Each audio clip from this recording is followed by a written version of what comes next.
Following the success of Ip Man, the biopic based on the Wing Chun grandmaster and the mentor to Bruce Lee, it has revived interest in the martial art that Ip helped to modernize and introduce to Hong Kong. In a dimly lit Seattle basement, a young immigrant barely in his 20s faced off against a Navy boxing champion twice his size.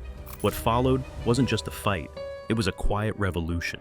Before Bruce Lee became a legend, he was already dismantling centuries of martial tradition, one unexpected encounter at a time.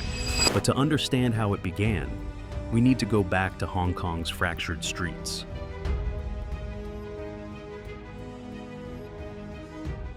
The street fighter enters the temple. Long before he stood before cameras or packed crowds, Bruce Lee was just a wiry teenager navigating the chaos of post-war Hong Kong.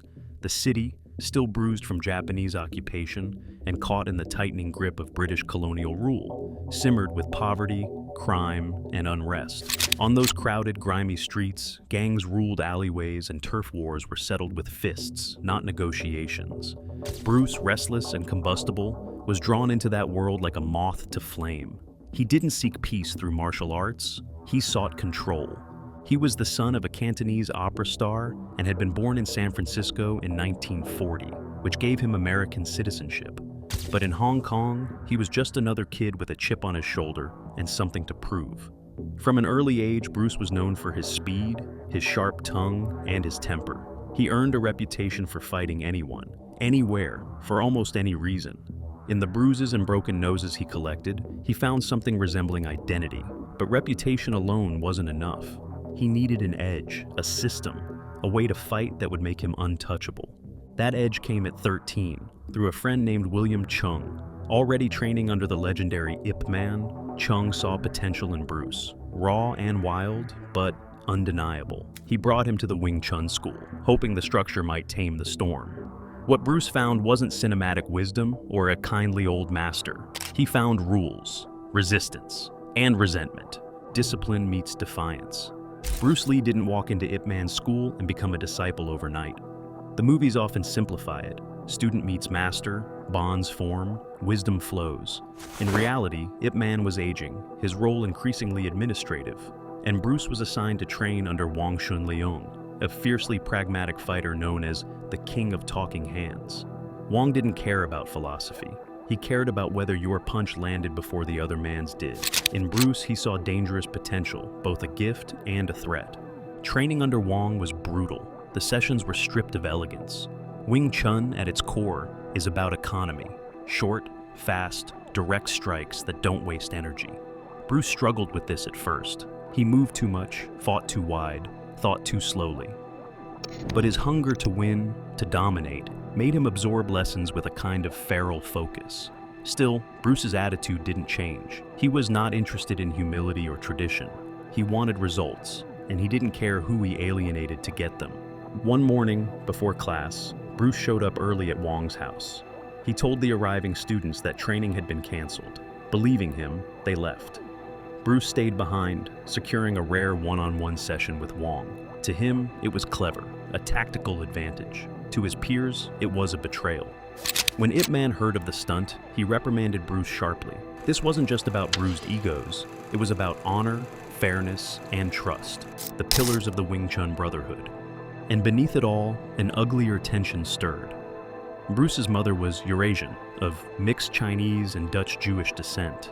In a community that prized cultural purity, this fact made him suspect. To some students, it didn't matter how talented he was, he didn't belong. And as Bruce's skills sharpened, the calls for his exclusion grew louder. The shadow of exile. By 1959, Bruce Lee's life in Hong Kong was teetering on the edge of collapse. His notoriety as a fighter had outgrown the schoolyard and spilled into the streets, drawing the attention of gangs, rivals, and eventually the Triads, Hong Kong's most feared criminal syndicate. After humiliating a well-connected young gangster in a street fight, Bruce found himself in real danger. The Triads didn't issue warnings, they enforced silence. His family knew the threat was real, and it wasn't long before they arranged for Bruce to leave the country entirely. The irony was hard to ignore. Born in San Francisco during one of his father's opera tours, Bruce held American citizenship, a quirk of fate that now served as his lifeline. His departure wasn't a triumphant move to pursue fame. It was a retreat, a survival tactic. He left behind his school, his teacher, and a martial arts lineage that remained painfully unfinished. Arriving in Seattle with little more than a suitcase and $100, Bruce entered a different kind of chaos. This was a new world, colder, lonelier, and indifferent to his past. He washed dishes in a restaurant. He enrolled at the University of Washington, where he studied philosophy and began to question the rigidity of traditional systems, not just in martial arts, but in thinking itself. And though the physical environment had changed, the instinct to fight never left him.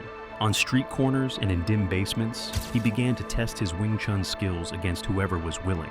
But something subtle had begun to shift. Bruce was no longer just trying to be the best. He was starting to ask why certain techniques worked and why others didn't. That question would soon lead to a breakthrough that no one, not even Ip Man, could have predicted. The moment that changed everything. In a modest Seattle basement, far from the temples of tradition and the alleyways of Hong Kong, Bruce Lee stepped into a makeshift sparring ring with Ed Hart, a United States Navy boxing champion. Hart wasn't a casual brawler. He was trained, disciplined, and held command over his craft.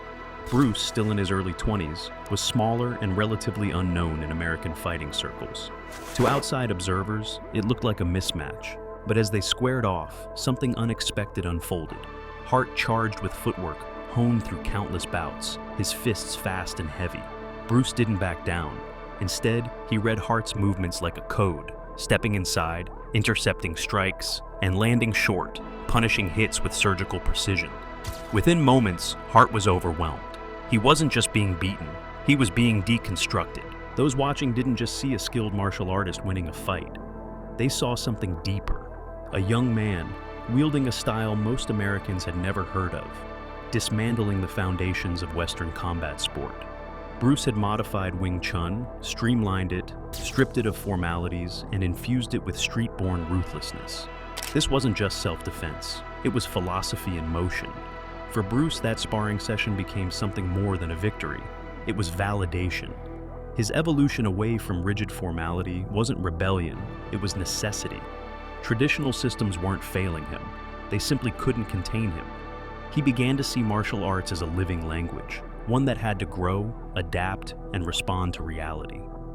His Seattle students, who came from diverse backgrounds, saw it too. They weren't memorizing sequences. They were learning how to think with their bodies. The fight with Hart didn't make headlines. It wasn't filmed or reported, but it whispered a radical idea. That tradition, while noble, was not sacred. And Bruce Lee was ready to prove it, one opponent at a time, tradition versus revolution. As Bruce's confidence grew, so did his conviction that martial arts could no longer remain locked behind cultural walls. In 1964, he opened the Junfan Kung Fu Institute in Seattle, not just as a school, but as a statement. He welcomed students of all races, backgrounds, and disciplines, defying the long-standing code within Chinese martial arts communities. Never teach outsiders. This wasn't just unconventional, it was seen as betrayal. Word of Bruce's actions traveled fast, and it didn't take long before whispers from Hong Kong reached the ears of Ip Man's circle. Some of Ip's senior students, already resentful of Bruce's time in the school, expressed outrage. Teaching Wing Chun to foreigners was one thing, but modifying it, renaming it, and reinterpreting its very philosophy was heresy. Bruce wasn't just ignoring tradition, he was writing over it. Then came the name, Jeet Kune Do, the way of the intercepting fist. It wasn't just a new style, it was a manifesto. Bruce rejected rigid systems and emphasized adaptability, directness, and freedom of movement. He stripped away what he saw as ornamentation. In its place, he built a hybrid method forged from Wing Chun, boxing, fencing, philosophy, and lived experience. Even his word choice was intentional. While Kung Fu evoked the sacred heritage of Chinese martial arts, Bruce called his system Gung Fu, phonetically similar but detached from lineage. To purists, this was desecration. To Bruce, it was clarity. Caught in the middle was Ip Man. A revered figure, weakened by illness, he quietly distanced himself. He didn't denounce Bruce publicly, but he also made no effort to defend him. The master had upheld tradition for decades. Now, as the world shifted, he couldn't afford to stand beside the student rewriting its rules. The silent goodbye. By the late 1960s, Ip Man's health was in steep decline. Throat cancer had drained his strength, and the quiet master who once shaped Hong Kong's finest fighters now kept to the shadows. While Bruce Lee's star rose abroad, Ip Man retreated from the public eye and from the controversy that surrounded his former student. Before his death in 1972, Ip Man quietly admitted the truth. He hadn't stopped teaching Bruce because of arrogance or defiance. He did it under pressure. Bruce's mixed heritage and refusal to follow tradition had fractured the school. To avoid collapse, Ip Man stepped back. He didn't expel Bruce, he redirected him. For Bruce, it felt like abandonment. No bitter words were exchanged, no public fallout, just silence. And in that silence, a bond was severed, not by anger, but by survival. He was cast out for breaking the rules, then changed the rules for everyone else. Like water reshaping stone, Bruce didn't destroy tradition. He carved through it. If that hit you, share your take in the comments and subscribe for more untold stories behind legends like this one.